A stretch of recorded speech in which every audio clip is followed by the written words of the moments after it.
Selamat malam, Ibu Bapak, para devosan kerahiman ilahi yang terkasih dalam Kristus. Salam kerahiman. Salam Kita berjumpa kerahiman. kembali dalam ruang virtual ini untuk mendengarkan pengajaran Romo Aurelius Patisoge SVD. Saya Bernadette Esther, biasa disapa Bey, malam ini akan melayani sebagai pemandu acara. Ibu Bapak, para devosan kerahiman ilahi yang terkasih dalam Kristus, malam ini kita akan mendengarkan pengajaran dengan tema Melewati Gerbang Porta Santa. Pesan-pesan tahun Yubileum 2025 untuk Gerakan Kerahiman Ilahi. Romo Aurel sudah berada di tengah kita. Kita sapa dulu ya. Romo Aurel, apa kabar? Kabarnya luar biasa, sudah kembali ke tanah air. Baik, Romo, kita akan segera mendengarkan pengajaran dari Romo dan saya mengingatkan Ibu Bapak untuk menonaktifkan seluruh mic kita masing-masing selama pengajaran Romo supaya tidak ada suara yang mengganggu konsentrasi Romo dan kita semua yang hadir di sini. Nanti jika ada pertanyaan, mohon pertanyaannya diketikkan di kolom chat ya. Baik, mari kita awali pengajaran malam ini dengan doa pembuka. Dalam nama Bapa dan Putra dan Roh Kudus. Amin. Amin. Allah Bapa yang Maha Kuasa, Pencipta alam semesta, kami semua yang berkumpul di ruang virtual ini bersyukur dan berterima kasih atas anugerah kehidupan dan kesehatan yang Kau berikan hingga detik ini. Semoga perkataan, perbuatan, dan pikiran kami hari ini mampu membuatmu tersenyum. Jika belum, mohon ampunilah dosa, kesalahan, dan kelalaian kami. Ya Allah yang Maha Pengasih, berkenankanlah memberi kami kesempatan lagi untuk hidup seturut kehendak-Mu demi keselamatan jiwa kami. Allah Bapa, sumber kehidupan, berkatilah Romo Aurel yang akan memberikan pengajaran malam ini. Utuslah Roh Kudus untuk menerangi hati dan pikiran kami, agar kami mampu merasakan dan menangkap sapaan-Mu melalui pengajaran yang diberikan Romo Aurel. Yesus Putra Allah yang hidup, berkatilah kami. O darah dan air yang memancar sebagai sumber kerahiman bagi kami, Engkaulah andalanku. Amin. Dalam nama Bapa dan Putra dan Roh Kudus. Amin. Amin. Romo Aurel, kami semua yang ada di sini, 28 orang Romo tercatat di sini, sudah Ya, siap mendengarkan pengajaran Romo. Silakan. baik. Terima kasih, Bu Bernadette. Em, Pertama-tama, saya ucapkan selamat bertemu kembali, teman-teman sekalian. Kita sudah beberapa bulan vakum dari pengajaran bulanan sehubungan dengan perjalanan saya. Ini pengajaran yang kedua tahun ini. Pertama Februari bulan Januari, lalu kemudian ya ini yang kedua. Kita masih berkutat di dalam tahun jubileum. Maka sesudah saya sendiri ikut satu dua siara di luar tugas resmi saya, em, saya melihat baik kalau seandainya kita juga melihat tema-tema atau kebajikan-kebajikan pokok di dalam tahun jubileum ini. Lalu kita soroti untuk kita lihat dari perspektif kita sebagai devosan kerahiman ilahi. Sehingga kita berjalan bersama seluruh gereja yang sekarang lagi ada dalam euforia dua hal. Nomor satu, kita memiliki paus baru. Nah, ini membuat kita gereja Katolik berada pada spotlight internasional.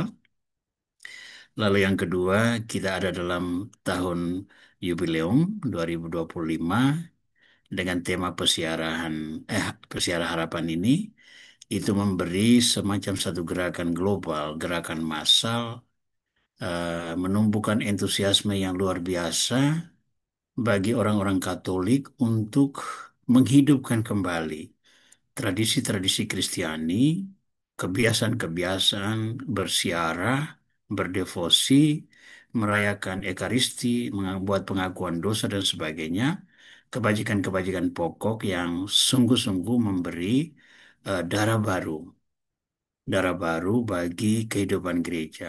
Ini sebetulnya bukan darah sama sekali baru, ini darah lama yang mengalami proses revival. Nah, revival ini yang kita lihat sebagai semangat baru yang kenapa itu memberikan harapan? Karena ini menumbuhkan interest luar biasa bagi orang-orang Katolik sendiri maupun bukan orang Katolik. Dan yang membanggakan dan memberi harapan adalah banyak kalangan milenial, kalangan generasi Z yang em, memiliki interest tinggi.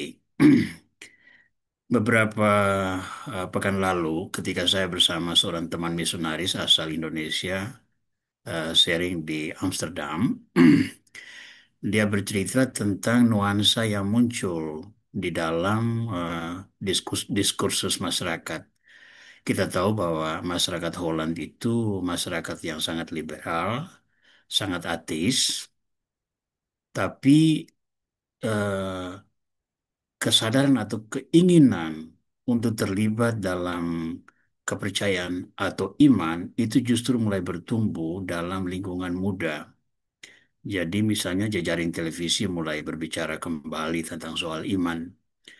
Jadi kita melihat ada ironi bahwa generasi senior yang justru ateis, agnostik, apatis terhadap iman, sementara generasi muda mulai menunjukkan interest terhadap sesuatu yang hilang, baik dari kehidupan keluarga maupun dalam kehidupan masyarakat. Nah, kita lihat ini sebagai sebuah tanda harapan.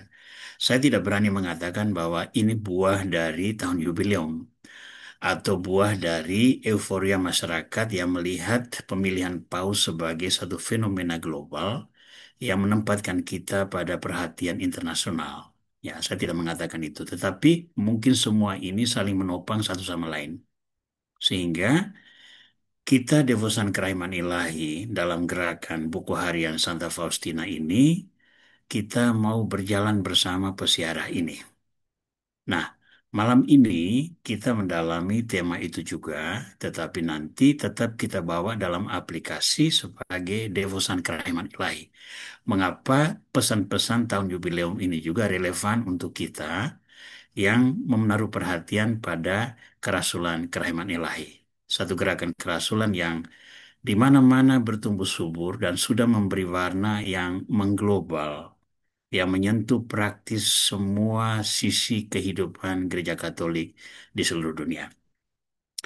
Baik, perkenankan saya untuk mulai share screen sehingga teman-teman dapat mengikuti dari media masing-masing.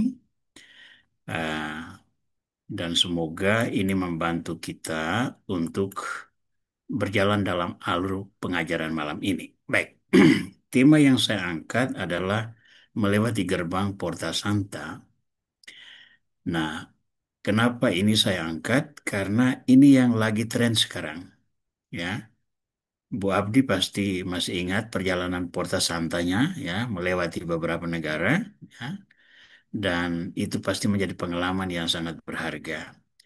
Saya tidak ikut dalam tur resmi melewati gerbang Porta Santa, tapi di tengah-tengah tugas saya selama ada di Italia, saya menyempatkan diri untuk mengunjungi Basilika-Basilika Mayor yang menjadi tempat adanya Porta Santa itu. Jadi mulai dari Basilika Lateran, Basilika Santo Petrus, Basilika Santo Paulus, dan Basilika Maria Maggiore.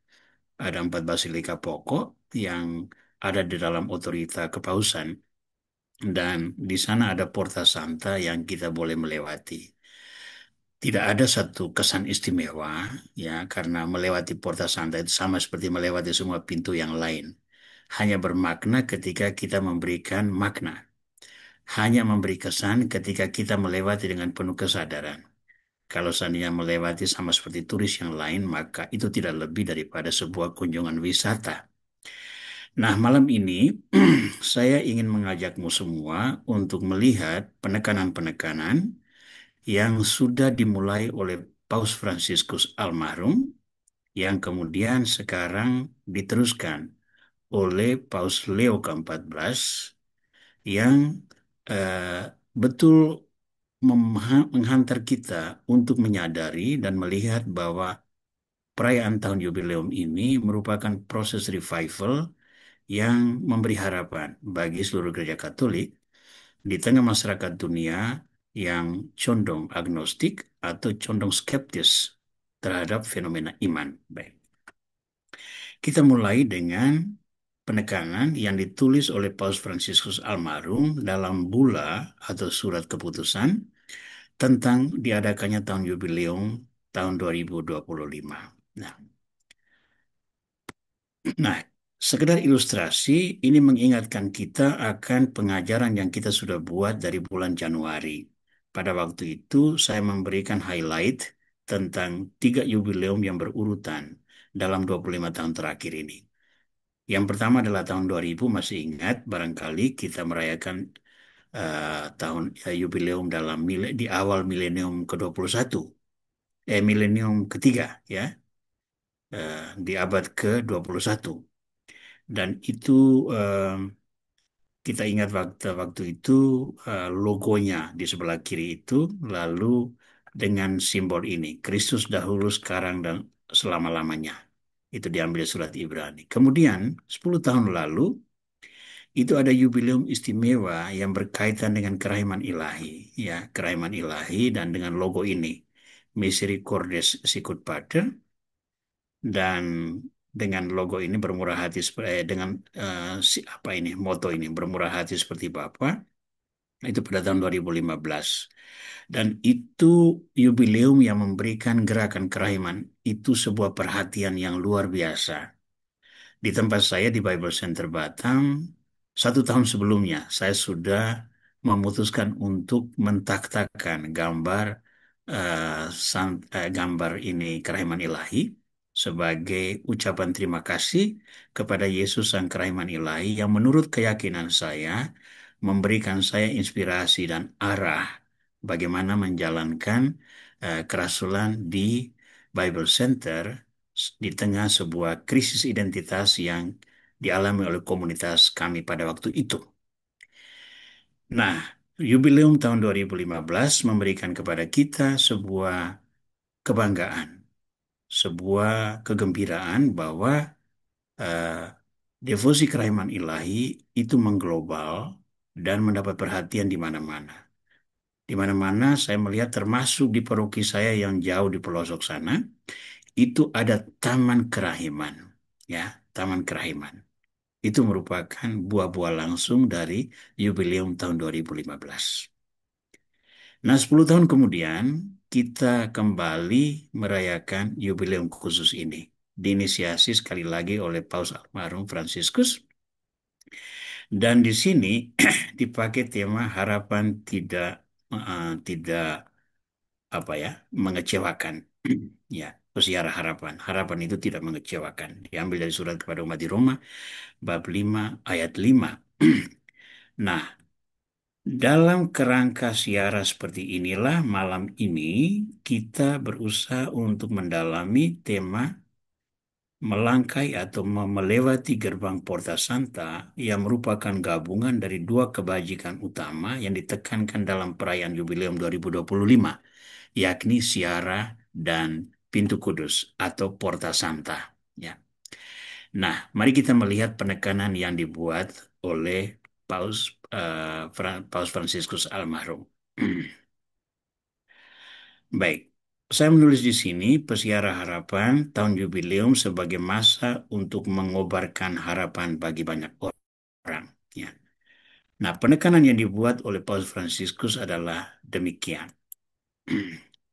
Dalam bulannya atau surat keputusan itu yang mengumumkan adanya jubileum tahun 2025, itu pada nomor ke-25 alinea ketiga kita membaca terjemahannya di sini. Ini diterjemahkan oleh dokumen penerangan Konferensi Wali Gereja Indonesia di Jakarta. Saya hanya hapus beberapa kata untuk membuatnya menjadi relevan dengan pembahasan kita malam ini.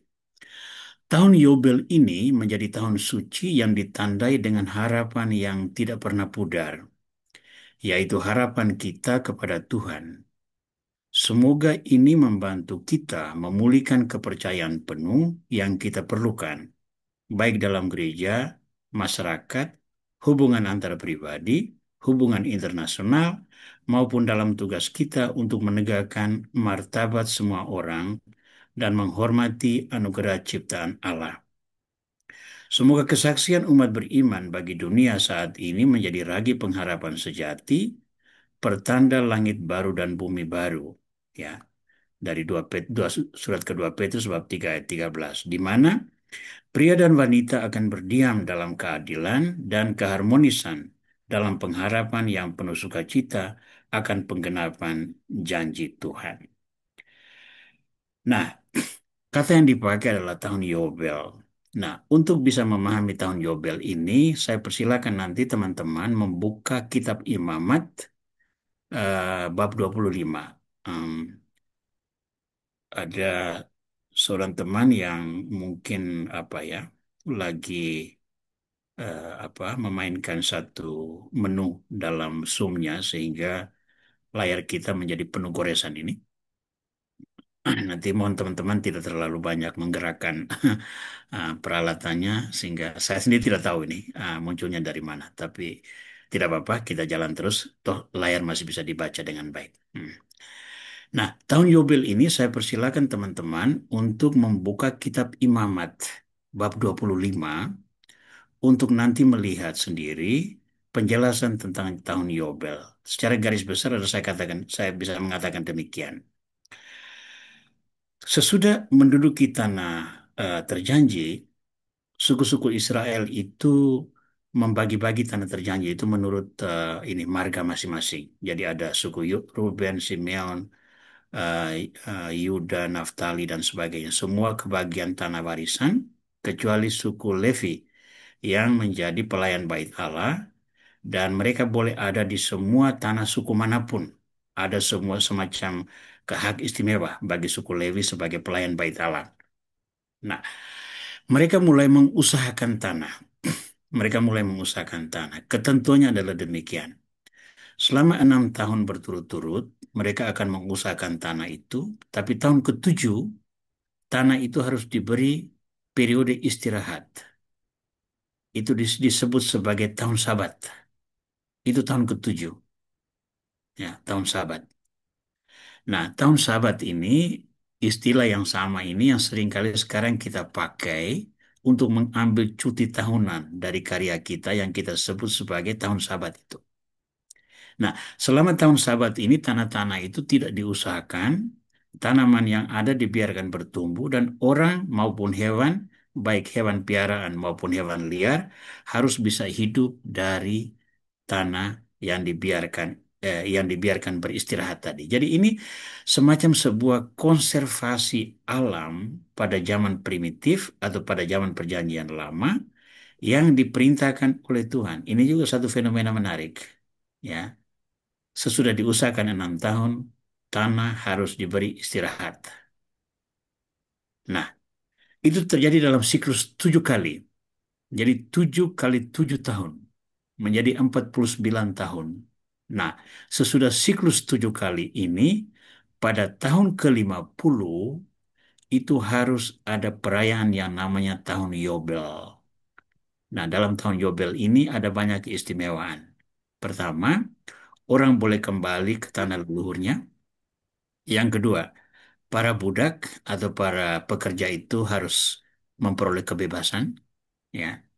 Jadi dalam tahun Yobel itu adalah tahun restorasi, restorasi baik bagi orang-orang Israel maupun bagi alam ciptaan maupun bagi orang-orang yang diperlakukan sebagai budak, hamba dan sebagainya. Ya. Jadi tahun Yobel itu adalah tahun penting, tahun rahmat, tahun pembebasan, tahun harapan. Makanya dalam konsep inilah tahun Jubileum 2025 ini diumumkan sebagai tahun pembawa harapan, ya, pesiara harapan. Inilah terbelakangnya. Maka kewajiban kita adalah bagaimana membuat harapan ini menjadi nyata di hadapan banyak orang. Itu ada banyak cara. Nanti kita akan lihat satu persatu. Nah, ini saya kutip dari Bula eh, nomor 25 alinea ketiga.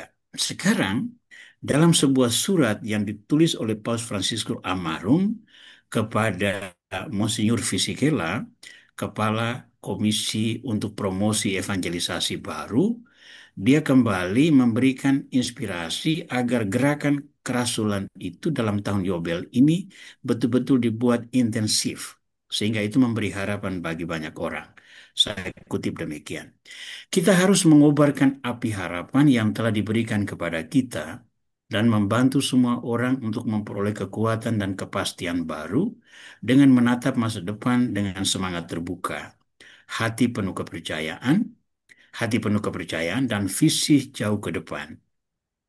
Jubileum yang akan datang dapat memberikan kontribusi yang besar dalam memulihkan iklim harapan dan kepercayaan sebagai awal pembaharuan dan kelahiran baru yang sangat kita dambakan. Itulah sebabnya saya memilih semboyan Yobel, Pesiara Harapan. Hal ini akan terjadi jika kita mampu memulihkan rasa persaudaraan universal dan menolak menutup mata terhadap tragedi kemiskinan yang merajalela yang menghalangi jutaan pria, wanita, generasi muda, dan anak-anak untuk hidup sesuai dengan martabat kemanusiaan kita. Di sini saya memikirkan khususnya tentang banyaknya pengungsi yang terpaksa meninggalkan tanah air mereka. Semoga suara masyarakat miskin didengar sepanjang masa persiapan Yobel ini yang dimaksudkan untuk memulihkan akses terhadap hasil bumi bagi semua orang. Seperti yang diajarkan Alkitab, hasil tanah selama Sabat itu haruslah menjadi makanan bagimu, yakni bagimu sendiri, bagi budakmu laki-laki, bagi budakmu perempuan, bagi orang upah dan bagi orang asing di antaramu, yang semuanya tinggal padamu, juga bagi ternakmu dan bagi binatang liar yang ada di tanahmu. Segala hasil tanah itu menjadi makanannya. Itu dikutip dari Imamat 25, Kitab Imamat, bab 25 ayat 6 sampai 7. Nah, ini surat yang dikirim oleh Paus Fransiskus kepada Monsignor Fisichella, Presiden Komisi Kepausan untuk Evangelisasi Baru, sebagai sebuah proses animasi yang mengingatkan betapa pentingnya membawa harapan sebagai wujud dari evangelisasi baru. Nah, dari nuansa ini saja kita sudah melihat bahwa tahun Jubileum 2025 itu memang ditargetkan untuk menggugah kesadaran. Pertama-tama bagi orang Katolik, lalu yang kedua bagi masyarakat luas. Dan kita tahu bahwa Paus Fransiskus memperoleh banyak dukungan dari berbagai kalangan non-Katolik, terutama karena terobosan-terobosannya dalam mengangkat isu-isu sosial global. Ya, ensiklik Laudato Si itu mendapat tanggapan luar biasa. Walaupun Paus Fransiskus ini banyak dikritik oleh kalangan konservatif di dalam gereja, dianggap terlalu progresif atau dalam istilah global itu disebut sebagai Paus sayap kiri, ya, sayap kiri. Tetapi dari lingkungan global umum masyarakat itu praktis cukup diterima lah, cukup diterima. Nah, sekarang inisiasi atau niat yang ditampilkan oleh Paus Fransiskus ini kemudian diteruskan oleh Paus Leo yang terpilih sesudah kematian Paus Fransiskus, ya. Saya bersyukur menjadi salah satu saksi sejarah ini ketika kematian Paus Fransiskus maupun terpilihnya Paus Leo. Jadi eh, penguburan Paus Fransiskus maupun pelantikan Paus Leo menjadi berkat bagi saya dalam tahun jubileum ini. Boleh menyaksikannya bersama ratusan ribu orang yang memadati lapangan Santo Petrus pada saat itu. Nah, sekarang kita bersama Paus kita yang baru, Leo ke-14, terus merayakan tahun jubileum dengan semangat sebagaimana yang diwariskan oleh Paus Fransiskus. Mari kita melihat seperti apa. Nah, di sini saya menampilkan apa yang disebut sebagai kebajikan-kebajikan utama dalam tahun jubileum. Bagi orang-orang yang saya yakin ini sudah dikeluarkan dalam berbagai surat gembala oleh uskup-uskup di semua keuskupan. Ya, di dalam surat-surat gembala yang dikontekstualisasi sesuai dengan kondisi lokal selalu termuat elemen-elemen ini sebagai bagian dari perayaan tahun jubileum 2025, yakni nomor satu siarah, nomor dua pintu suci, Nomor tiga itu pengakuan dosa. Nomor empat adalah indulgensi. Nomor lima adalah ekaristi atau liturgi pada umumnya. Nomor enam itu berdoa. Nomor tujuh pengakuan iman. Itu doa aku percaya itu. Lalu nomor delapan adalah karya kerahiman, ya. Karya-karya belas kasih, karya pelayanan, boleh dibilang, ya. Ini kebajikan-kebajikan utama yang didorong ke dalam komunitas Kristiani, komunitas Katolik. Sebagai orang yang merayakan, sebagai orang yang merayakan apa ini tahun jubileum, kita diajak untuk memberi perhatian pada unsur-unsur ini. Ya, orang yang merayakan tahun jubileum sedapat mungkin mengadakan ziarah, tentu ke tempat-tempat yang ditentukan oleh keuskupan. Misalnya kalau tidak punya kesempatan untuk jalan-jalan keliling dunia, minimal di tempat yang ditetapkan oleh keuskupan. Melewati pintu suci, membuat pengakuan dosa, merayakan Ekaristi, berdoa secara khusus, ada doa tahun jubileum, ada membuat pengakuan iman, melakukan karya-karya kerahiman, agar bisa memperoleh indulgensi. Nah, saya melihat delapan kebajikan utama ini eh, sangat baik untuk kita dalami selama beberapa pengajaran. Ya, jadi sekarang bulan Juli, Agustus, September, dan Oktober kita akan menyentuh aspek-aspek ini. Malam ini kita hanya berbicara dua yang pertama, yakni siara dan pintu suci. Nanti bulan depan kita akan bicara tentang pengakuan dosa, jadi dosa dan pengampunan, pengakuan dosa dan indulgensi. Lalu sesudah itu bulan September kita akan menyentuh aspek ekaristi dan berdoa, yakni nanti doa dan perayaan. Lalu nanti yang terakhir bulan Oktober ya, itu kita menyentuh pengakuan iman dan karya dalam tema iman dan perbuatan. Nah, tentu saja selalu kita kaitkan dengan devosi kita yang utama yakni kerahiman ilahi. Kerahiman ilahi berbicara apa tentang itu atau pesan-pesan ini memberi pengaruh apa bagi gerakan kerahiman ilahi. Baiklah saudara-saudara, kita sampai pada tema kita yang khusus malam ini yakni melewati gerbang Porta Santa dengan dua subtema yakni siara dan pintu kudus. Ah, kita melihat yang pertama, siara. Siara itu terjadi dalam rupa-rupa bentuk, ya. Ada rute yang dipilih dan tempat yang dijelajahi, ya. Misalnya kami di Keuskupan Pangkal Pinang, itu Bapak Uskup menetapkan tempat-tempat siara itu antara lain misalnya tempat siara di Pulau Galang, di ex-kamp pengungsi Vietnam dulu, ada Gua Maria Teluk Dalam di Tanjung Pinang, ada Gua Maria Guadalupe di Tanjung Balai, lalu sejumlah tempat siara lain di seputar keuskupan ini. Ya, itu dikeluarkan dalam sebuah ediktum yang ditandatangani oleh uskup kami dan orang-orang yang bersiara dalam tahun jubileum ini didorong untuk pergi ke tempat-tempat siara ini. Karena tempat siara ini juga menjadi sebuah porta santa, menjadi pintu kudus yang dilewati oleh para pesiara. Di sana kita bisa berdoa, kita bisa mengadakan jalan salib, kita bisa merayakan ekaristi dan sebagainya. Itu merupakan kebajikan umum yang perlu diperhatikan. Nah, ada rute yang dipilih dan tempat yang dijelajahi. Ada rangkaian kegiatan seperti katekese, ritus suci, dan liturgi. Rekan seperjalanan dalam siara dapat memperkaya kita dalam hal dengan cara-cara baru dalam memahami berbagai hal dari sudut pandang yang berbeda. Merenungi anugerah alam ciptaan juga merupakan bagian dari siara itu yang membantu kita menyadari bahwa kepedulian terhadap alam ciptaan merupakan cara penting mengungkapkan iman kita kepada Tuhan dan ketaatan kita pada kehendaknya. Siara adalah pengalaman pertobatan, transformasi diri seseorang agar sesuai dengan kekudusan Tuhan. Selama menunaikan siara, kita juga bisa berbagi pengalaman menjadi pengungsi dengan orang-orang yang karena berbagai alasan terpaksa meninggalkan kampung halaman demi mencari hidup yang lebih baik bagi diri dan keluarganya. Jadi di sini kita bisa lihat juga bahwa eh, ada sejumlah kebajikan yang menjadi penekanan dalam siara ini. Baik, kita lihat berapa eh, apa ini ringkasan.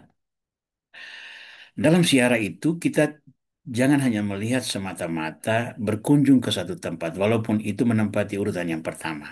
Siara itu adalah berkunjung ke tempat-tempat yang ditetapkan. Ya, ilustrasi tadi itu di Keuskupan Pangkal Pinang itu antara lain tempat-tempat siara yang saya sebutkan tadi. Tapi siara itu juga berarti berkatekese, ya, merayakan liturgi, berdoa, ada devosi, perayaan rohani lain seperti jalan salib dan sebagainya. Itu itu adalah siara. Siara juga itu berarti merenung dan mensyukuri karunia alam ciptaan, ya. Saya percaya ini merupakan resonansi atau gema langsung dari ensiklik Laudato Si dari Paus Fransiskus yang sangat populer dan praktis menjadi bahan perdebatan dan diskusi termasuk di kalangan bukan Katolik, di lembaga-lembaga internasional seperti PBB, para praktisi pembela lingkungan, NGO, LSM, dan sebagainya. Jadi, sebuah surat gembala yang ditujukan kepada orang Katolik supaya memperhatikan lingkungan sebagai bagian dari ibadah dan rasa syukur kepada Tuhan menjadi inspirasi bagi masyarakat global untuk memandang alam ciptaan ini sebagai rumah bersama yang perlu dijaga kelestariannya. Nah, siara juga berarti memperkaya diri dengan menimba pengalaman dari rekan-rekan pesiaran. Nah, ini menarik. Dalam pesiaran beberapa peristiwa yang saya lakukan, saya bertemu dengan orang-orang dari berbagai suku, bahasa, dari berbagai bangsa. Yang menarik bahwa kita semua mempunyai satu tujuan, yakni ambil bagian dalam siara Porta Santa. Kita mendengar orang berbicara bahasa Inggris, orang berbicara bahasa Jerman, orang berbicara bahasa Slovakia, bahasa Yunani, bahasa Arab, bahasa Jepang, bahasa apa lagi? Bahasa Spanyol, bahasa Portugal, bahasa-bahasa Skandinavia dan sebagainya. Nah, kita bertemu dan semua berbagi kegembiraan. Kita menjadi akrab karena tujuan kita sama, yakni mengambil bagian dalam pesiaran yang dipromosikan oleh gereja sejagat. Jadi, dari situ kita berbagi pengalaman. Seperti apa misalnya orang-orang berhasil melihat perayaan jubileum ini. Apa makna Porta Santa bagi mereka? Atau kita mendengar orang-orang Slavia berbicara tentang itu, orang Rusia dan sebagainya. Semua mereka memberikan perspektif mereka tentang Siara Porta Santa. Lalu kita bandingkan dengan pengalaman kita dari Indonesia. Lalu kita melihat, oh ya, hal yang sama dilihat dari sudut pandang yang berbeda, lalu itu memberikan kepada kita pengayaan rohania satu sama lain. Kebajikan lain di dalam siara itu adalah tobat dan pembaharuan diri. Maka di mana-mana dalam masa siara jubileum ini disiapkan tempat pengakuan dosa. Dan yang satu nilai yang penting yang menjadi favoritnya Paus Fransiskus adalah solidaritas dengan orang-orang terpinggirkan. Siapa mereka? Para pengungsi, kaum difabel, orang-orang lansia-lansia di rumah-rumah jompo. Orang-orang seperti ini, orang-orang yang praktis menjadi paria, orang-orang yang terpinggirkan dalam masyarakat. Paus mengajak orang-orang Katolik untuk solider dengan mereka, memberikan tempat dan perhatian bagi mereka. Ya, ini elemen pertama dari pembicaraan kita malam ini, yakni siara. Yang kedua, yang menjadi pembicaraan kita adalah pintu suci. Seperti apa pintu suci ini? Saat melewati ambang pintu suci, pesiara diingatkan akan Injil Yohanes pasal 10 ayat 9. Akulah pintu. Barang siapa masuk melalui aku, ia akan selamat, dan ia akan masuk dan keluar dan menemukan padang rumput. Ya, melewati pintu suci mengungkapkan keputusan untuk mengikuti dan dibimbing oleh Yesus, Gembala yang baik. Pintu adalah lorong yang menghantarkan peziarah ke bagian dalam gereja. Bagi komunitas Kristiani, gereja bukan hanya sebuah ruang sakral yang harus didatangi dengan penuh hormat, dengan perilaku dan cara berpakaian yang pantas, namun merupakan simbol persekutuan yang mengikat setiap orang beriman kepada Kristus. Gereja adalah tempat perjumpaan dan dialog, rekonsiliasi dan perdamaian yang menanti setiap peziarah. Gereja pada hakikatnya adalah tempat komunitas umat beriman. Nah, saudara-saudara, di bagian kaki dari slides ini saya tuliskan kutipan ini saya ambil dari mana, ya. Jadi supaya bisa membandingkan terjemahan saya, link itu nanti bisa diperiksa karena itu menjadi website resmi Yubileum tahun 2025, ya. Di sana bisa dibuat perbandingannya itu. Nah, saya menyarikan penekanan ini dalam beberapa poin. Nomor satu, pintu suci itu bermakna mengikuti dan dibimbing oleh Yesus Gembala yang baik. Ya, jadi bukan soal mengagumi, oh pintu ini dari apa marble yang sudah berusia ribuan tahun. Ah, itu bukan itu. Atau ini berukir istimewa. Ya, tidak. Pintu itu mengingatkan kita akan Yesus sebagai pintu utama. Akulah pintu. Dan dia berbicara tentang pintu itu sesudah dia menyebut dirinya sebagai gembala yang baik. Ya, gembala yang baik. Maka melewati pintu itu berarti mengikuti sang gembala itu. Karena gembala itulah yang membuka pintu. Ya. Lalu melewati pintu suci mengingatkan kita bahwa kita adalah bagian dari persekutuan umat. Kita melewati Yesus Kristus, pintu utama yang mengikat setiap orang beriman. Ya. Jadi pesiaran itu merupakan tanda bahwa kita membuat pengakuan bahwa kita adalah bagian dari persekutuan umat beriman sedunia, sedunia. Dan itu sangat terasa, sangat terasa. Kita apalagi dengan himne itu apa itu himne tahun jubileum itu diterjemahkan dalam berbagai bahasa. Jadi kita misalnya mendengar orang Korea menyanyikan himne dalam bahasa Korea dengan melodi yang sama, orang Mandarin, orang Cina menyanyikannya dalam bahasa Mandarin, orang Jepang menyanyikan dalam bahasa Jepang, orang Indonesia menyanyikan dalam bahasa Indonesia, melodi yang sama, kata-kata yang berbeda. Jadi kita melihat secara tidak langsung itu sebuah keselarasan global, keserasihan yang menghimpun orang-orang yang datang dari berbagai perbedaan latar belakang. Akhirnya, gereja itu, pintu suci itu menjadi tempat perjumpaan, tempat kita berdialog, tempat kita berrekonsiliasi, dan tempat kita mewujudkan perdamaian.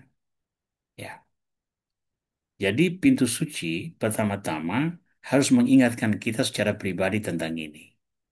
Dengan mengikuti siarah Porta Santa, saya mengakui Kristus sebagai pintu, saya mengikuti Dia sebagai gembala yang baik. Saya mengakui diri menjadi bagian dari persekutuan umat yang diikat oleh Kristus membentuk gereja di seluruh dunia. Dan saya perlu didorong untuk terlibat dalam perjumpaan dengan berbagai orang, berdialog dengan berbagai pihak yang berbeda latar belakang, dan jika ada konflik, mengupayakan rekonsiliasi, dan dari rekonsiliasi yang tulus dan jujur, biasanya lahir perdamaian atau keharmonisan. Nah, ini dua tema, dua kebajikan dari tahun jubileum yang malam ini kita beri perhatian. Sekarang kita berbicara dalam forum buku harian Santa Faustina dalam devosi kerahiman ilahi. Maka saya membuat link antara pesiarahan Porta Santa ini dengan gerakan kerahiman ilahi. Ya, sekali lagi ini refleksi saya dan ini bukan sebuah pengajaran dogmatis, bukan sebuah pengajaran resmi yang harus diikuti tanpa ditanya. Tidak, ini refleksi saya pribadi. Maka saya menawarkan sebagai sebuah inspirasi. Setiap devosan kerahiman ilahi boleh membuat refleksi dengan caranya sendiri, tetapi perlu dikonsultasikan dengan baik supaya jangan membawa pengajaran sesat kepada orang. Ini penting juga ya. Nah, mari kita melihat seperti apa. Melewati gerbang Porta Santa, pesan-pesan jubileum bagi gerakan kerahiman ilahi. Sekedar mengingatkan kembali bahwa dua jubileum terakhir itu berkaitan satu sama lain. Jubileum kerahiman dan jubileum pesiaran harapan. Nah, kesatuan dari dua jubileum ini kita jadikan sebagai ucapan syukur atas jubileum kerahiman dan jubileum pengharapan. Pertemuan kita malam ini memakai asas ini. Syukur atas adanya jubileum kerahiman dan jubileum pengharapan. Nah, tetapi seperti apa jubileum pengharapan ini berbicara bagi gerakan kita, yakni devosi atau kerasulan kerahiman ilahi. Kita mulai dengan yang pertama. Pesan kerahiman dalam ziarah Porta Santa. Dalam ziarah Porta Santa, kita berjalan ke tempat-tempat yang ditetapkan. Inspirasi yang kita peroleh dari gerakan kita ada pada tokoh sentral kerahiman ilahi, yakni Santa Faustina. Itu tidak bisa tidak. Karena gerakan kerahiman ilahi sangat berakar pada pengalaman mistik Santa Faustina yang dituliskan dalam buku harian yang menjadi bahan bacaan kita setiap hari, 5 hari dalam seminggu. Nah, saya berjanji sesudah ini saya akan mulai lagi refleksi audio ya setiap akhir pekan supaya itu menjadi inspirasi lain bagi saudara-saudara di dalam membangun kekayaan rohani atas dasar devosi kerahiman ilahi. Santa Faustina seperti apa? Siara Santa Faustina. Seluruh pewahyuan kerahiman ilahi merupakan buah dari kepekaan Santa Faustina menuruti perintah Tuhan untuk bersiara mencari makna hidup. Faustina meninggalkan tempat kelahirannya dan mencari biara yang mau menerimanya. Dan sesudah ada biara yang menerimanya, apa yang terjadi? Dalam kehidupan membiara, ia selalu berusaha menemukan makna panggilannya agar sesuai dengan kehendak Tuhan. Ya, nah, pesan apa bagi kita? Sebagai orang kerahiman ilahi, kita berkewajiban untuk terus merenung agar selalu menemukan makna hidup. Ya, kenapa itu penting? Hidup yang tidak diberi makna itu hidup yang datar, hidup rutin, yang pada satu saat kita akan mengalami kekeringan rohani, lalu hidup menjadi tidak lagi bermakna. Kenapa orang bisa membunuh diri? Karena dia tidak lagi melihat value atau melihat nilai dari hidup. Kenapa itu sampai terjadi? Karena dia tidak lagi sanggup memberi makna dari hidup ini. Hidup ini sebuah karunia yang Tuhan berikan kepada kita hanya satu kali. Begitu kita mati, hidup itu selesai. Tetapi hidup ini menjadi sangat krusial karena apa yang kita buat selama hidup ini adalah standar bagi Tuhan untuk menghakimi kita. Ya, apa yang terjadi di akhir penghakiman terakhir, Tuhan menghakimi kita dengan cara apa? Ketika aku lapar, kamu memberi aku makan. Ketika aku haus, kamu memberi aku minum. Ketika aku seorang asing, kamu memberi aku tumpangan. Ketika aku di penjara, kamu mengunjungi aku. Semua ini. Inilah yang menjadi standar penghakiman seseorang layak atau tidak untuk masuk kerajaan kekal. Karena itu, hidup sebagai orang beriman perlu terus dibuat definisinya, didalami maknanya. Saya percaya makna itu akan berkembang dari waktu ke waktu. Tetapi, kalau tidak pernah direnungkan, tidak pernah direfleksikan, kita bisa sampai pada satu tahap di mana kita tidak lagi merasa hidup itu berarti. Yang kedua, di dalam ziarah Porta Santa ini ada elemen katekese, liturgi, dan devosi. Dalam eh, gerakan kerasulan kerahiman ilahi kita belajar bahwa kekuatan rohani yang memungkinkan Santa Faustina menanggung sebuah penderitaan, baik ragawi maupun rohania, adalah kelahiran Tuhan dalam sakramen-sakramen, adalah kehadiran Tuhan dalam sakramen-sakramen, terutama dalam Ekaristi Kudus. Kekuatan rohani yang memungkinkan Santa Faustina menanggung semua penderitaan, baik ragawi maupun rohani, ialah kehadiran Tuhan dalam sakramen-sakramen, terutama dalam Ekaristi Kudus.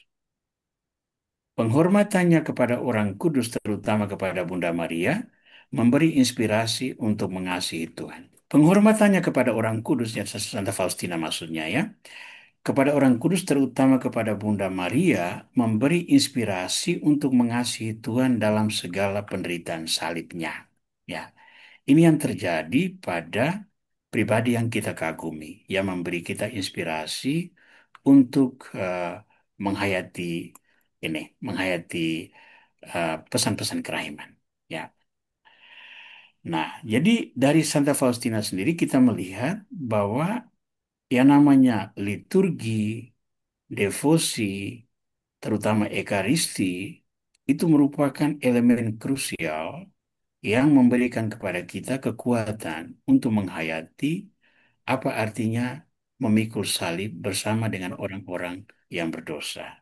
Melakukan penyilihan tidak hanya semata-mata bagi dosa kita, tetapi juga bagi dosa sesama. Dan kita membutuhkan katekese yang rutin untuk memberikan kita pemahaman yang benar. Yang berikut, pesan yang kita peroleh adalah begini. Sebagai devosan kerahiman ilahi, kita perlu terus meningkatkan pengetahuan. Nah, pengetahuan yang saya masukkan di sini bukan hanya sekedar membaca catatan harian Santa Faustina. Itu satu kewajiban dasariah. Itu boleh dibilang fondasinya. Tetapi untuk bisa mendalami semua hal lain, kita perlu juga mengikuti pengajaran-pengajaran katekese-katekese yang sekarang itu ada di mana-mana.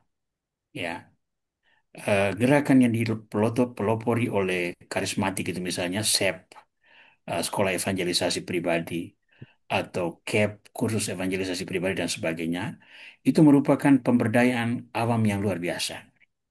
Ya, bagi yang punya waktu dan punya interest, saya anjurkan untuk ikuti. Selain itu, buku-buku seperti Katekismus Gereja Katolik, ya, itu juga perlu dibaca. Karena di sana ada juga petunjuk-petunjuk praktis. Dokumen-dokumen gereja, ya, kadang-kadang perlu juga didalami. Nah, sekarang dengan teknologi internet, ya, itu semua menjadi gampang. Karena di mana-mana ada. Tetapi hati-hati juga, karena ada banyak channel atau ada banyak website yang memang dibuat untuk menyesatkan orang, untuk memberi pengajaran yang salah. Kita semua perlu meningkatkan pengetahuan, tetapi perlu kehati-hatian agar kita tidak disesatkan dan kemudian tidak menjadi penyesat bagi sesama. Maka saya mendorong teman-teman yang berpartisipasi di dalam gerakan kerahiman ilahi untuk terus belajar. Belajar pengetahuan-pengetahuan baru yang berkaitan dengan pengajaran iman, pengajaran moral, sakramen-sakramen, devosi-devosi, dan sebagainya. Supaya apa?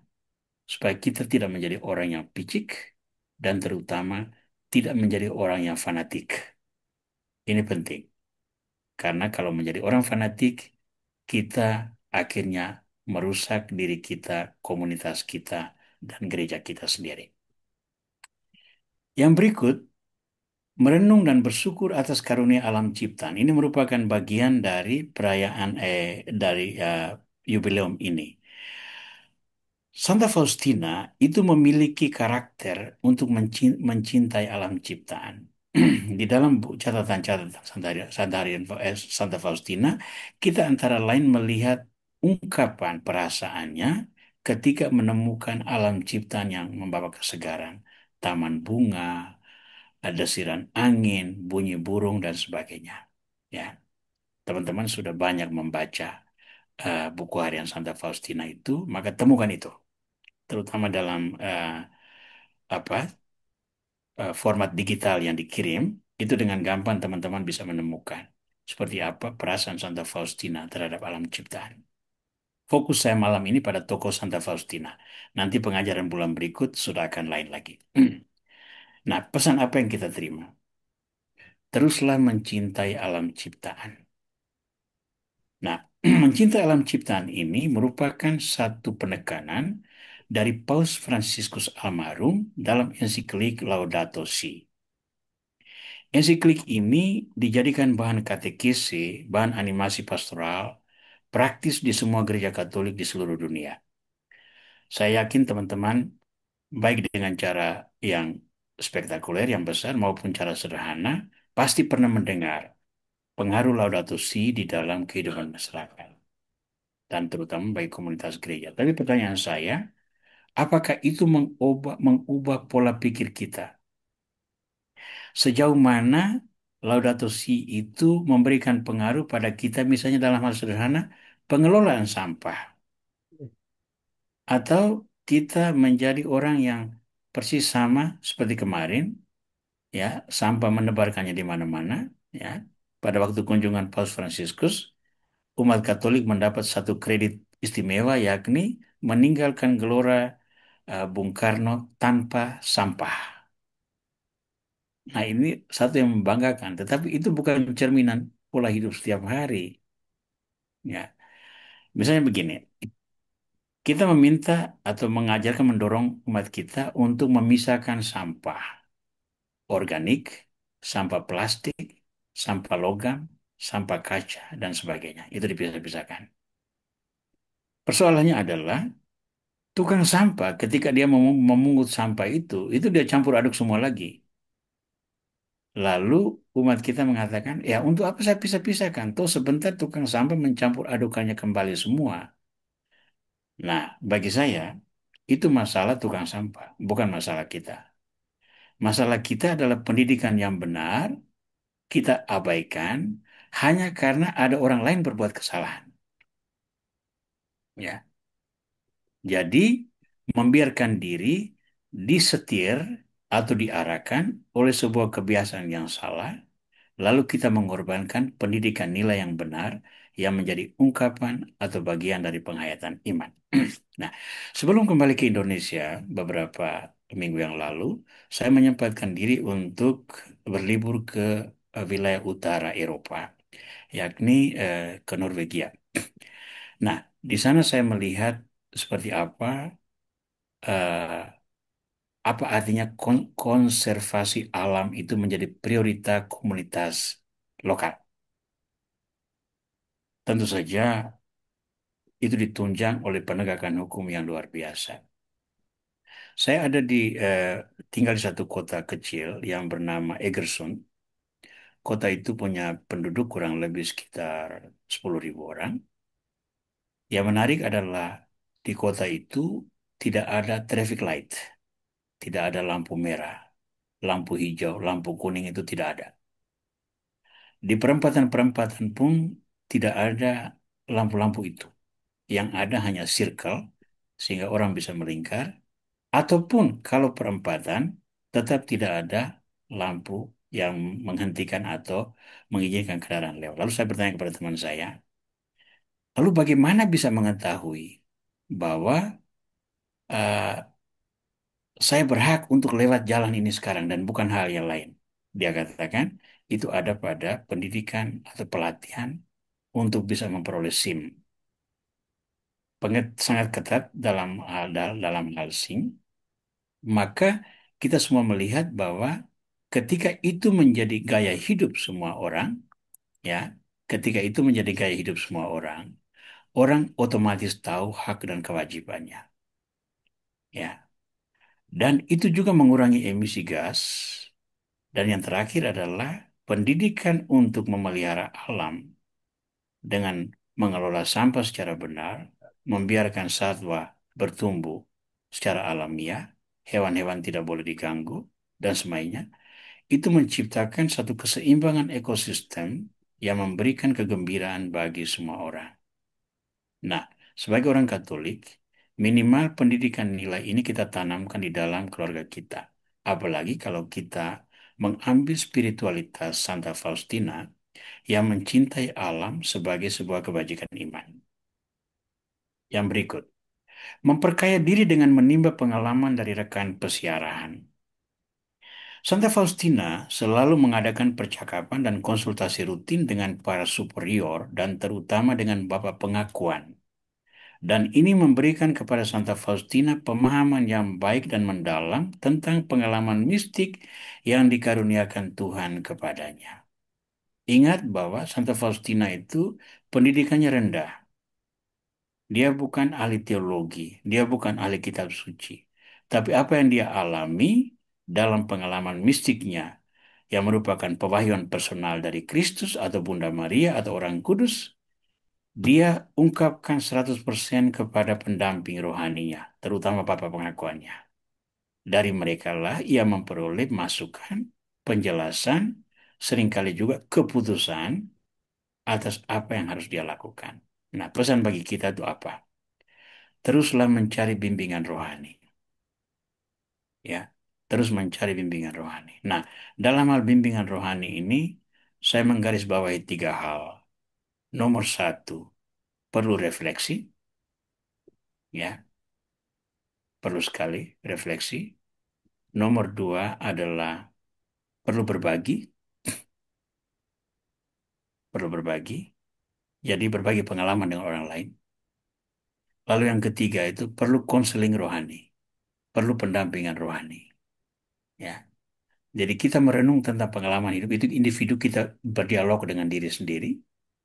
Lalu kemudian kita berbagi dengan orang, tentu saja orang yang bisa dipercayai dan orang yang dipercayai memiliki kewajiban moral untuk menjaga kerahasiaan sharing temannya. Sangat tidak etis kalau kita dipercaya, lalu kita mulai dengan bercerita kepada orang dengan kata-kata ini. Ini rahasia antara kita dua saja. Tapi orang yang sama juga akan menceritakan kepada orang lain dengan kata yang sama. Ini rahasia kita berdua. Ya. Sharing. Jadi refleksi, lalu ada sharing, lalu ada counseling. Ya, counseling rohani maksudnya. Jadi tiga elemen ini sama-sama ada di dalam seluruh proses bimbingan rohani. Ya. Seseorang yang mau mencari bimbingan rohani itu berarti orang yang sudah refleksi. Dia melihat bahwa dia tidak mampu menyelami semua-semua itu sendiri. Sharing bersama seorang teman juga belum membantu. Maka dia berkonsultasi dengan pihak yang menurut dia lebih kompeten. Pada lingkungan saya, kami para imam ini sangat ditekankan antara lain memiliki bapak pengakuan yang tetap dan memiliki pembimbing rohani yang jelas. Saya tahu banyak imam tidak buat itu. Tapi itu sebetulnya bagian dari etika, kode etik pelayanan kami sebagai para imam. Refleksi, sharing, dan konseling.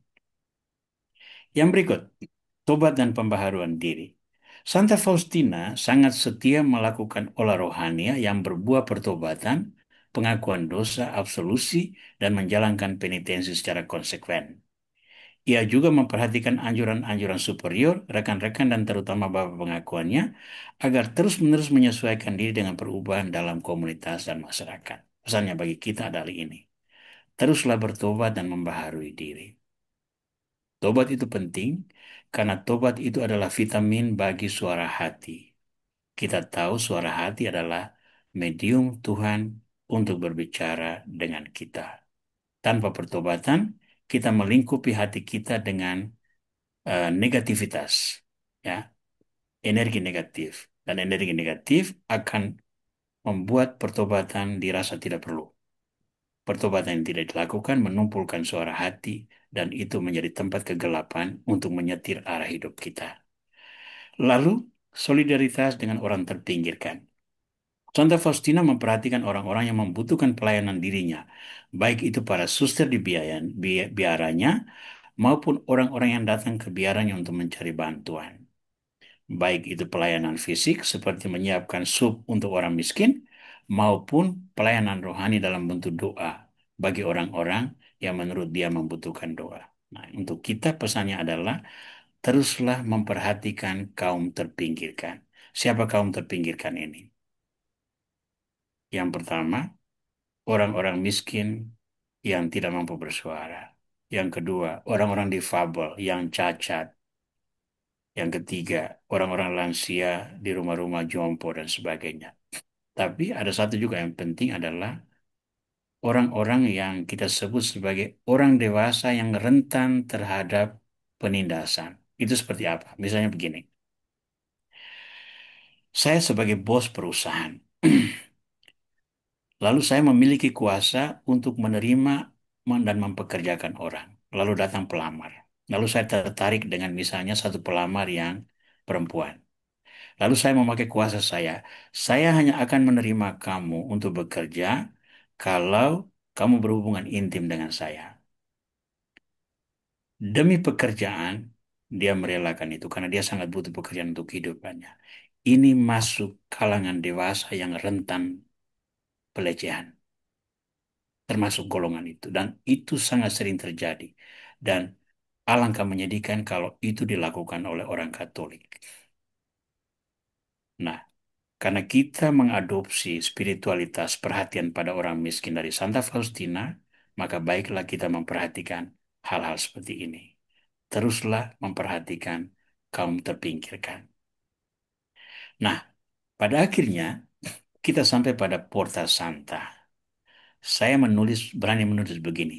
Santa Faustina itu model pesiara Porta Santa. Kenapa demikian? Yang pertama, Santa Faustina itu mengikuti dan dibimbing oleh Yesus Gembala yang baik. Apapun yang dia lakukan, kalau Yesus mengatakan ini, siapapun yang memberikan arah lain, dia akan mengikuti apa yang diperintahkan oleh Yesus. Yang kedua, pengalaman mistik Santa Faustina itu gerbang menuju korban diri bagi Tuhan dan sesama. Termasuk kita ini. Kita mengadopsi spiritualitas mistik Santa Faustina, terutama dalam kerelaannya untuk menjadi penyilih bagi dosa orang-orang demi keselamatan jiwa orang-orang. Ini satu keputusan yang dia lakukan dengan sadar. Dan ini memberi kita inspirasi. Jadi ibaratnya kita ada di gerbang, lalu kita melihat Santa Faustina melewatinya, lalu kita mengatakan bahwa saya juga mau berjalan melewati gerbang Porta Santa ini. Dan yang terakhir, kekayaan rohani Santa Faustina itu menjadi inspirasi banyak orang untuk bersekutu dalam iman, berdialog, berrekonsiliasi, dan menciptakan harmoni. Ya, kenapa? Karena ada energi positif, cara pandang positif terhadap siapapun, termasuk orang yang paling berdosa sekalipun, di dalam spiritualitas yang dihayati oleh Santa Faustina. Nah, teman-teman sekalian, ini garis-garis besar yang saya paparkan untuk membahasakan pesan-pesan jubileum dan pengaruhnya bagi gerakan ke, eh, kerasulan kerahiman ilahi. Sekali lagi, ini refleksi Romo Aurel, refleksi saya yang saya timba dari sejumlah pengalaman iman selama tahun jubileum ini dalam siara-siara yang sempat saya ikuti. Teman-teman pasti memiliki konteks yang lain, pengalaman yang lain, maka ini dijadikan pembanding untuk melihat praktek-praktek penghayatan siara Porta Santa yang dijalankan dalam lingkup kita masing-masing. Nah, dengan mengakhiri ini, kita selesaikan dua kebajikan pokok, yakni siara dan pintu suci, masih menanti enam yang lain. Pengakuan dosa, indulgensi, ekaristi berdoa, pengakuan iman, dan karya kerahiman yang akan kita bicarakan dalam 3 bulan ke depan. Agustus, September, dan Oktober. November dan Desember kita akan melihat tema yang berbeda. Saya mengucapkan terima kasih untuk semua perhatian teman-teman sekalian dan kesabaran untuk mendengarkan sharing saya. Saya kembalikan dulu kepada Ibu Bernadette untuk memandu pendalaman kita pada malam ini. Ya, Romo Aurel, terima kasih atas pengejarannya yang mencerahkan dan juga refleksi Romo Aurel pada makna dari melewati pintu suci. Dan akhirnya tadi kita juga bisa mendapatkan model peziarah Porta Santa, yaitu Santa Faustina sendiri. Luar biasa, Romo. Ibu, Bapak, mari kita memberikan eh, reaction untuk Romo atas pengajarannya yang baik malam ini. Kita boleh kasih hati, boleh dikasih jempol, boleh dikasih apapun yang menunjukkan apresiasi kita terhadap Romo.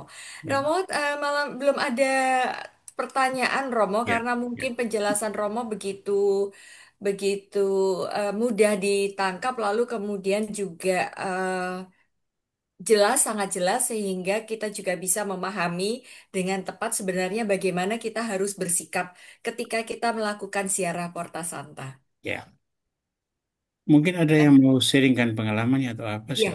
Kita boleh. silakan bagi yang ibu bapak yang hendak men-sharingkan Pak Frans Darmono, saya lihat sudah raise hand. Silakan Pak Frans. Ya. Selamat malam semuanya. Selamat malam Romo. Terima kasih atas waktunya. Ya, Eh, silakan Pak Fran. persisnya tidak bertanya, ingin ingin tidak sharing maksud saya, tapi ingin beberapa hal yang ingin saya tanyakan kepada Romo. Silakan ya. Eh, sejak ada Porta Santani Romo, saya apakah seperti ini? Misalnya, kenapa harus ditentukan tempat ziarah? Kenapa harus ditentukan gereja-gereja yang bisa ada Porta Santanya dan sebagainya? Hmm, Kenyataannya saya memasuki gereja yang ada porta santanya, rasanya tidak ada perbedaan apa-apa, hanya ada gambar luci dan seperti itu, tapi yang terjadi di dalam gereja waktu siang hari ya biasa saja. Memang saya perginya nggak berombongan, cuma dua tiga orang teman begitu. hmm. Jadi ada rasa ini sebetulnya kalau saya berdoa seperti ini di gereja yang lainnya pun apa bedanya begitu. Oke. Termasuk juga tempat ziarah juga seperti itu. Eh, Tadi Romo menyampaikan bahwa yang isinya memang yang penting maknanya. Jadi apakah bisa saya lakukan seperti itu? Terus yang kedua Romo, em, ini karena kalau saya mau tanya banyak sekali yang ingin saya tanyakan, apakah nanti setelah saya mendapatkan bahan pengajaran Romo ini bisa kalau saya ingin konfirmasi atau bertanya secara bagaimana caranya untuk menghubungi Romo? Apakah bersedia untuk menjawab atau memberi keterangan seperti itu? Oke. Dan satu lagi dong, Tiga karena dulu ya tahunnya Pak kan Fran ya. cepat sekali nih. Cukup tiga dulu ya. Jangan sampai 5 bulan berlebihan. lagi sudah akhir tahun. Mungkin kalau yang 6 topik tadi dalam 2 bulan saja atau bagaimana, apakah bisa dipercepat, Romo? Ya, Itu aja, Romo. baik.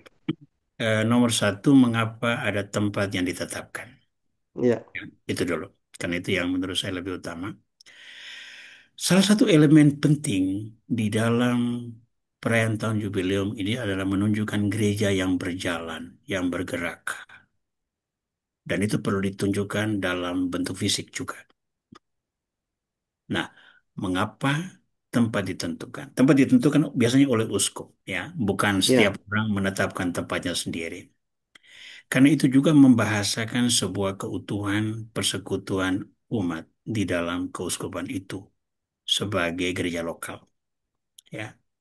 Lalu kita bergerak mendekati tempat itu.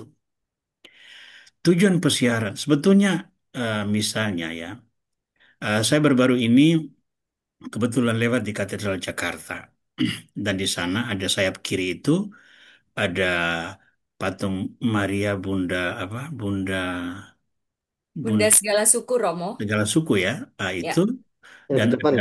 ada jalur yang ditandai dengan pita kuning bahwa itu adalah jalur pesiara Porta Santa.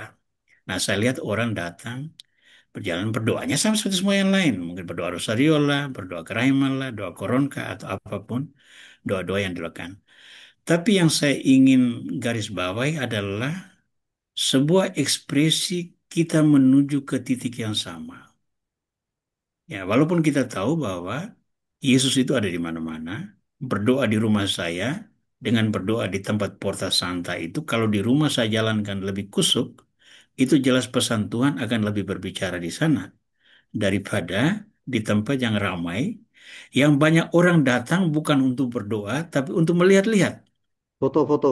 lalu selfie, lalu segera muncul di media sosialnya. Ya, itu tren yang umum sekarang. Nah, tetapi Kalau dimaknai secara lebih mendalam sebagai sebuah gereja yang berjalan, sebagai satu persekutuan bersama, bahwa kita tidak semata-mata individu yang berdoa, tetapi kita bersekutu bersama saudara-saudara lain, maka pesan itu sangat kuat. Pesan itu sangat kuat. Jadi dilihat dari sisi ini ya. Nah, jangan lupa itu tidak wajib, tidak wajib kita harus datang ke Porta Santa. Itu hanya orang yang Ya, mau saja ya. Jadi ya, kalau tidak jalankan itu tidak berdosa juga. Kalau jalankan itu sangat baik. Tapi kalau jalankan jalankan dengan benar. Jangan separuh-separuh gitu ya. Ah, lebih baik tidak sama sekali daripada jalankan separuh-separuh. Ya. Hmm. Prinsip saya itu selalu demikian. Jadi kalau jalankan, supaya dijalankan dengan memperhatikan semua unsur yang dibutuhkan. Ya. Jadi itu sebabnya itu tafsiran saya. Mengapa ada tempat tertentu? Karena kalau ada tempat tertentu itu juga mendorong adanya sebuah himpunan umat yang berkumpul. Nah, ketika berkumpul itu nilai persekutuan nampak. Kesempatan bertemu dengan orang dari latar yang berbeda juga tercipta. Kesempatan sharing pengalaman iman juga ada. Maka orang yang sungguh-sungguh memanfaatkan siara demi memperoleh nilai ini, kesempatan tercipta. Tinggal sekarang dia manfaatkan atau tidak. Yang kedua, hubungi saya itu gampang tuh Pak Frans di forum WA Buku Harian Santa Faustina juga bisa. Chat saya pribadi juga gampang. Ah, materi yang saya bagi itu boleh dipakai. Ya, tidak ada klaim hak cipta. Tentang penyederhanaan atau mempercepat barang ini apa materi kita tidak, saya tidak akan buat karena itu hanya akan memberikan beban menjejal terlalu banyak.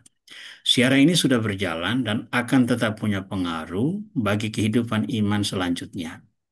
Maka walaupun kita sampai Oktober, itu tetap uh, inspirasinya atau pesan-pesan rohani itu tetap kita bisa bawa melewati tahun jubileum untuk masuk kepada tahun yang berikut.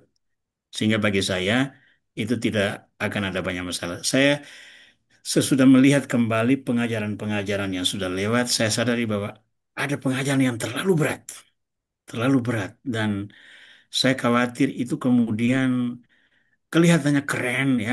Wah, hebat gerakan ini punya pengajaran demikian. Diakses oleh ribuan orang. Ya, tetapi apakah itu juga menyentuh kehidupan praktis kita setiap hari? Nah, ini juga menjadi sebuah pertanyaan dan refleksi yang betul-betul saya dalami selama periode penyekaran saya ya. Jadi kurang lebih begitu ya Pak Frans ya. terima Tetap kasih banyak. selalu WA pribadi itu selalu boleh, WA grup tentu dalam batas-batas tata keramanya WA grup kita. Tapi selama ini WA grup pribadi, WA pribadi japri ke saya itu sedapat mungkin saya jawabi. Nah, sekarang saya sudah kembali ke sini, sudah kembali ke ranah normal pelayanan sehari-hari, maka saya harap grup kita refleksi-refleksi mingguan dan lain-lain itu kembali bersinar. Nah, sesuatu yang menjadi kekasan dari gerakan buku harian Santa Faustina ini. Ya, gitu dulu Terima Pak kasih Frans. banyak. Ya, terima kasih. Mungkin ada yang lain saya persilakan ya. Baik, mungkin saya mengundang Pak Bonifasius Langgur. Mungkin mau berbagi pengalaman di daerah Bapak. Bagaimana Porta Santa di sana? Pak Bonifasius Langgur, Ini dari Manggarai ini yang katanya. dari Manggarai. Iya, mungkin mau berbagi pengalaman.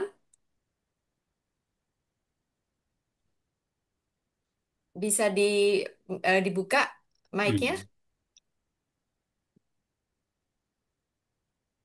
Baik, sambil menunggu beliau, Romo mungkin Romo bisa menjelaskan yang tadi lebih diperdalam lagi. Kita diingatkan untuk terus mencari makna hidup, Ya, terus membuat refleksi dan sharing, teruslah baik. bertobat dan membarui diri, serta teruslah memperhatikan kaum yang terpinggirkan. Dan Romo juga tadi menyinggung tentang pentingnya memiliki seorang yang pembimbing rohani agar hidupnya juga lebih terarah. Romo, Oke.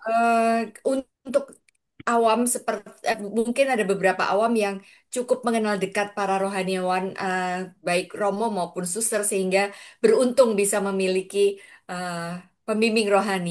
Bagaimana untuk mereka yang kurang punya akses Eh, untuk itu, Romo. saya mesti koreksi ini Ibu Bernadette Oh tentang iya, silakan pembimbing Romo. rohani ini karena pembimbing rohani itu tidak harus imam atau biarawan, biarawati. Oh, oke. Romo Aurel ini punya pembimbing rohani salah satunya adalah satu pasutri. Ya, mengapa?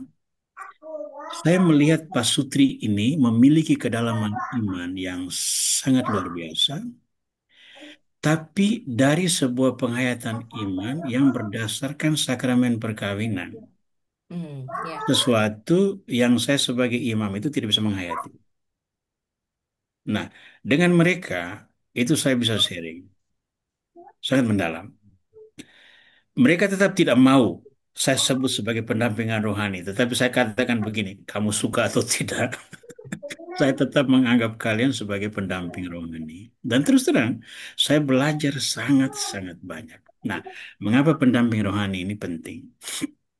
Tentu pendamping rohani yang bisa dipercaya ya, yang juga menjaga kepercayaan kita.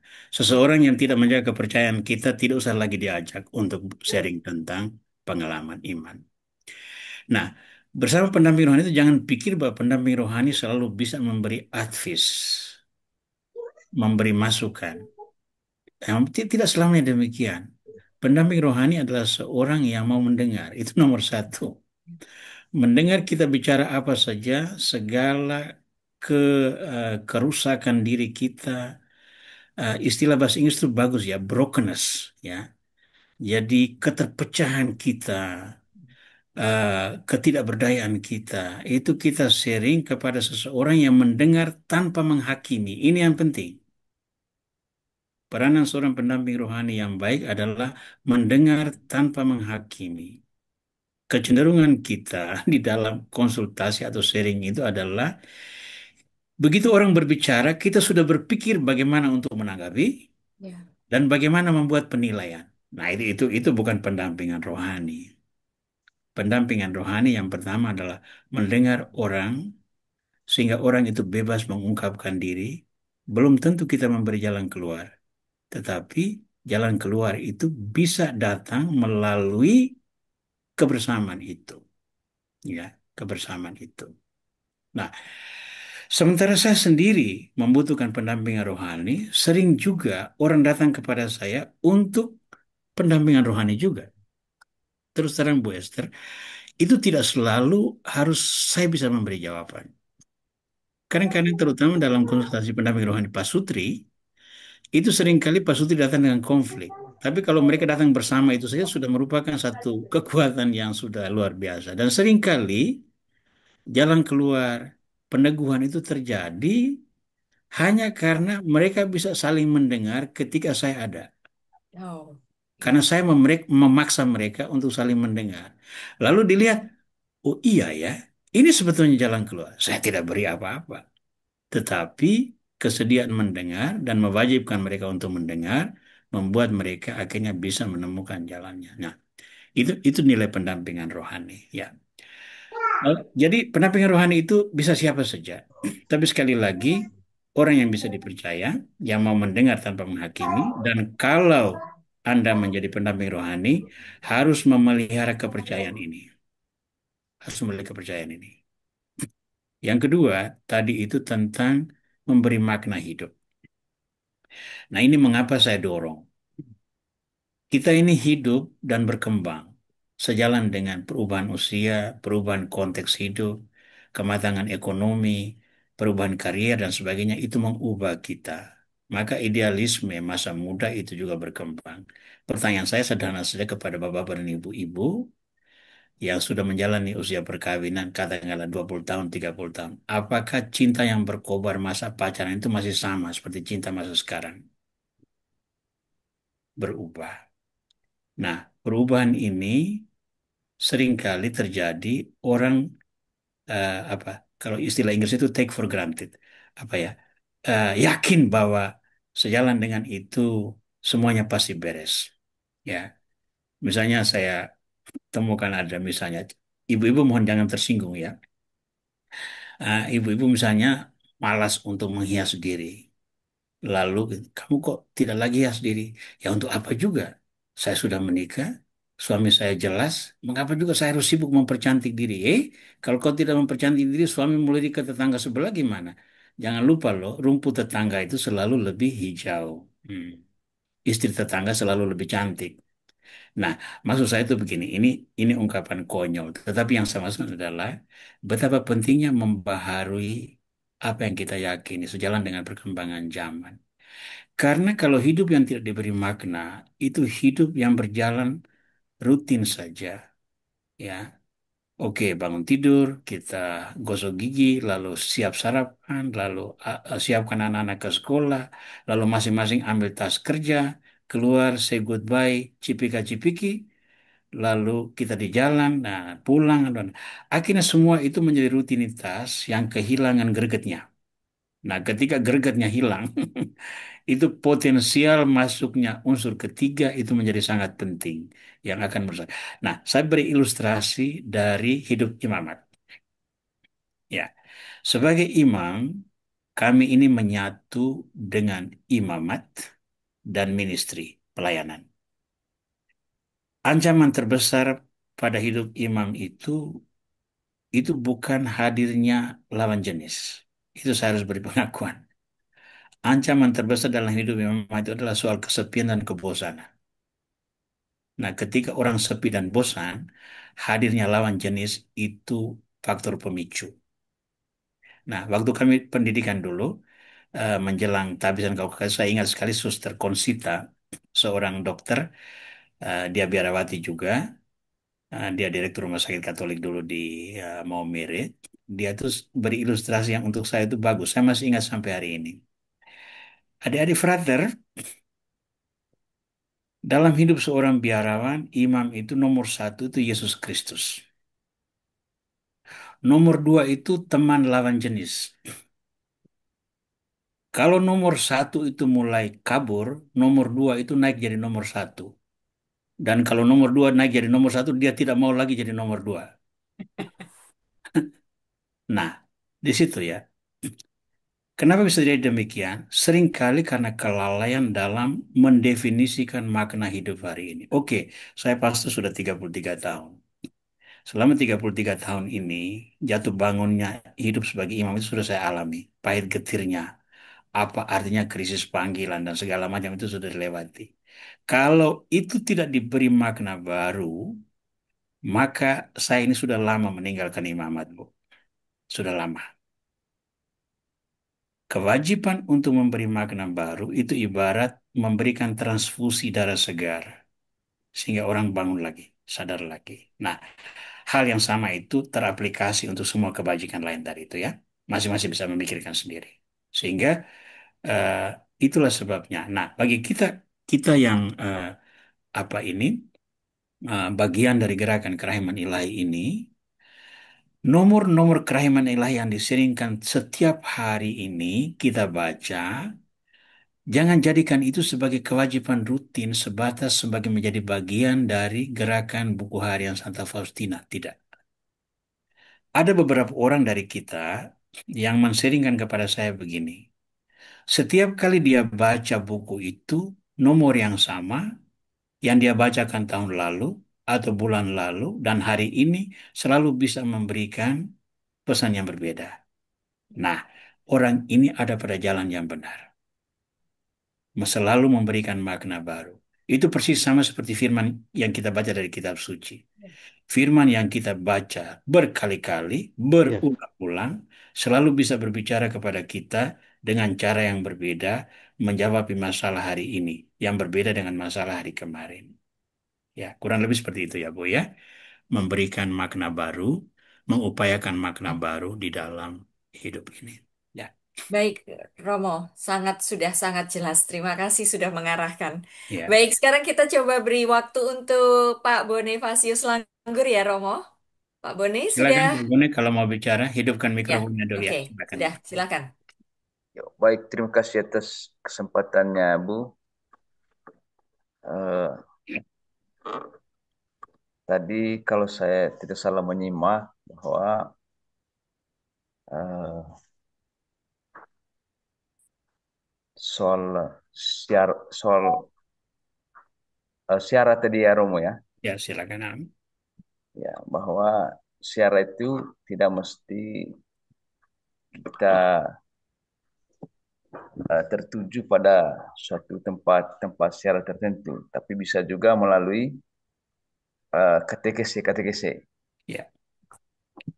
Ya, saya sendiri di tahun jubileum ini, saya sendiri bukan katekis, saya seorang guru Romo. Hmm.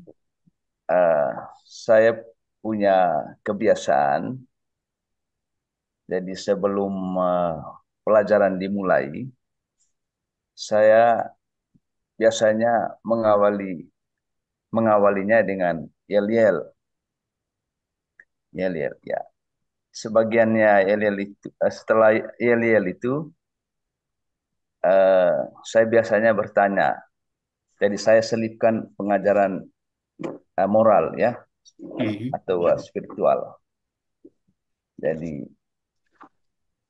eh, pertanyaannya begini kepada anak-anak, eh, how to make your heart happy?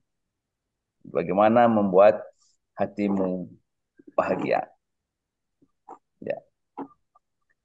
Setelah anak-anak menjawab dengan berbagai jawabannya, eh, saya memberikan suatu peneguhan bahwa untuk mereka ingat bahwa to make your heart happy, you must have love. Jadi mereka sekarang jawabnya selalu to make my heart happy, I must have love. Kalau setelah mereka jawab itu, susul pertanyaan berikut. Whom should you love? Siapakah yang harus engkau cintai?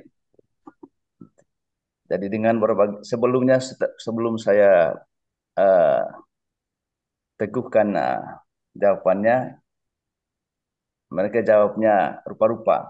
Ada yang my family, atau orang tua, atau pacar, dan sebagainya. Tapi kemudian saya uh, teguhkan bahwa yang pertama itu kita harus mencintai Tuhan. I love my Lord. Itu yang pertama sekali.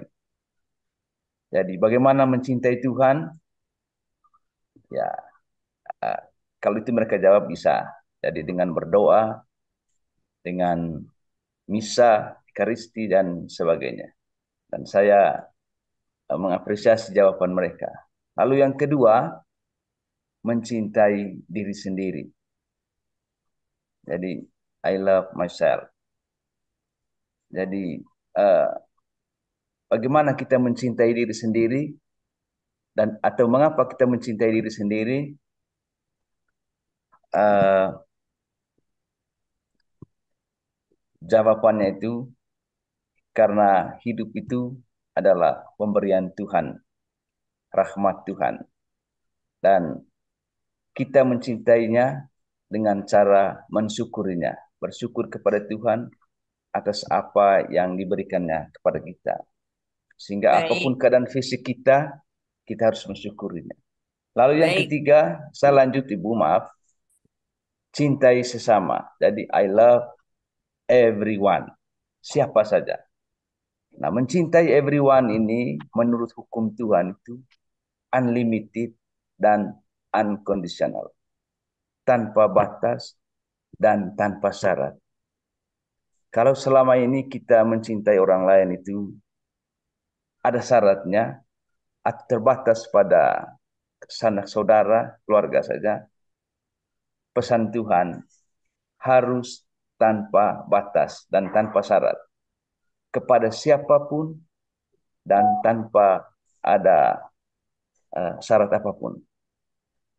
Lalu yang berikut saya bilang, love everything. Apa saja yang Tuhan berikan. Segala sesuatu yang Tuhan uh, ciptakan harus kita cintai.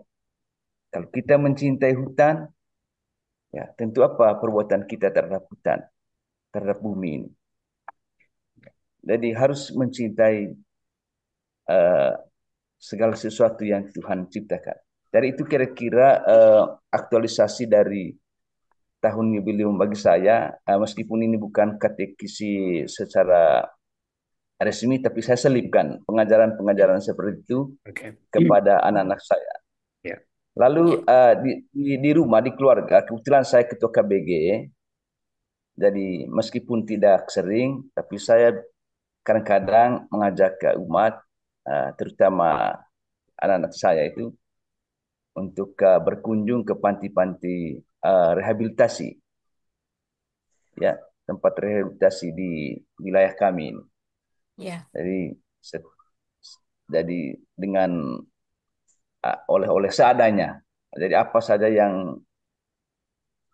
yang kita bisa bawa, kita bawa dan kita uh, apa namanya memberikan ya. bagikan ya seadanya. Ya, Jadi itu baik. dari saya kira-kira Ya, terima uh, kasih. aktualisasi Ya, Baik, terima terima kasih kasih Pak Bonifasius Langgur. tahun Jadi rupanya jubileum. macam-macam Ya, ya Romo caranya Ya. Jadi itu memaknai. ya itu implementasi dari kebajikan-kebajikan dasar yang digariskan di dalam 6 poin tadi ya, 6 poin tadi. Eh, jadi 8 poin tadi ada siara, ada porta santa, ada pengakuan dosa, indulgensi. Tapi yang terakhir adalah karya kerahiman. Ya, karya Iya, kerahiman.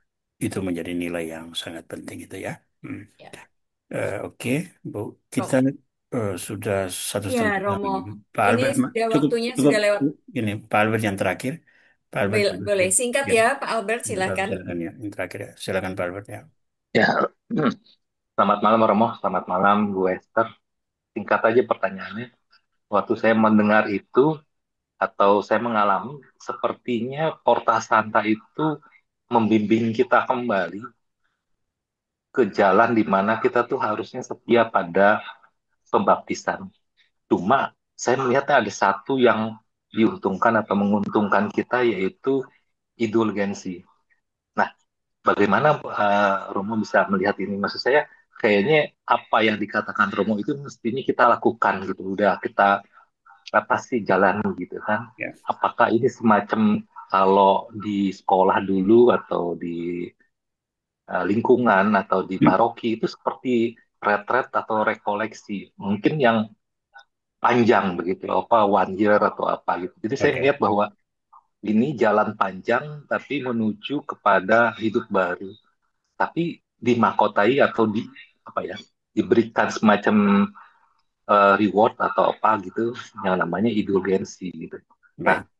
sebenarnya bagaimana sih melihatnya ini? Karena kan sebenarnya yang Romo kasih itu kayak pengakuan dosa, ekaristi dan sebagainya itu kan sebenarnya sudah mestinya Oke. melekat gitu kan. Terima kasih. Baik.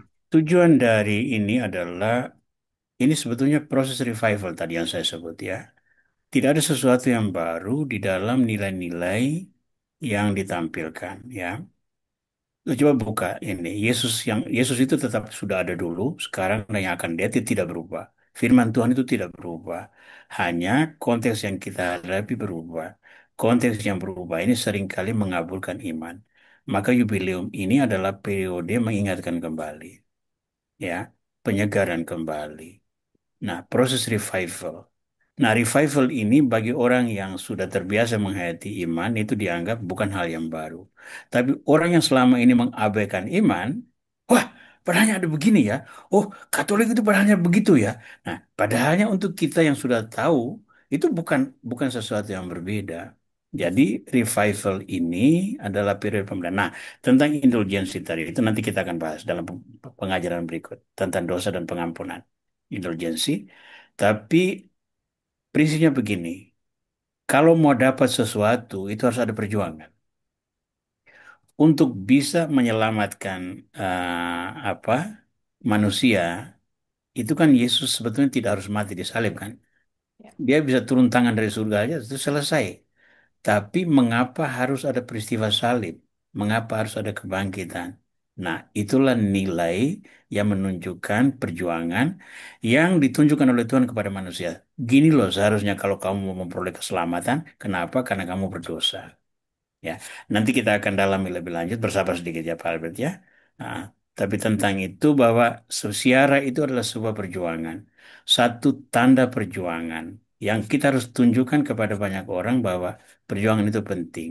Ya, jangan bilang orang sudah tahu, orang sudah tahu. Tidak, ada orang yang tidak lagi tahu atau tidak ingin tahu, tapi kemudian ketika ada gerakan semacam gini, tiba-tiba dikagetkan.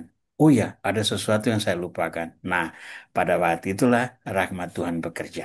Baik, terima kasih Bu Bernadette. Saya kembalikan dulu untuk kita sudah 1,5 jam, itu sudah cukup untuk program kita Baik. malam. Ya, terima kasih sekali lagi Romo Aurel untuk pengajarannya malam hari ini. Nah, sekarang kita akan mendengar doa penutup yang dari Romo Aurel dan menerima berkat Tuhan Ya, mari, melalui mari, Romo Aurel. mari Silakan. kita berdoa. Dalam nama Bapa dan Putra dan Roh Kudus. Amin. Firman-Mu ya Tuhan, selalu kami dambakan, kehendak-Mu selalu kami butuhkan, agar itu menuntun jalan hidup kami, sehingga kami boleh menjadi bagian dari umat-Mu yang bersiara, menuju titik utama, yakni keselamatan dalam kerajaan-Mu yang kekal. Oh Tuhan Bapa yang agung, kami bersyukur kepadamu atas pengajaran malam ini, kami bersyukur kepadamu atas kebersamaan kami melalui forum online ini. Terima kasih atas berkat dan perlindungan-Mu sehingga teknologi kami melayani pertemuan kami malam ini. Semoga apa yang kami dengar dan kami dalami mendorong kami untuk terus mencari kehendak-Mu, terus memberi makna baru bagi hidup kami, dan terus berkomitmen untuk melakukan yang baik, membagikan rahmat cinta-Mu kepada sesama kami. Untuk semua ini kami memuji nama-Mu ya Tuhan. Kemuliaan kepada Bapa dan Putra dan Roh Kudus. Seperti pada Seperti pada permulaan, Permulaan permulaan, sekarang selalu sekarang dan selalu sepanjang sekarang, dan segala masa. dan sepanjang Amin. sepanjang segala segala abad. abad. Amin. Amin. Tuhan bersamamu. Dan Dan bersama bersama rohmu. rohmu. Berkat Allah Tritunggal Maha Kudus kiranya menaungi saudara-saudari sekalian, Bapa dan Putra dan Roh Kudus. Amin. Amin. Amin.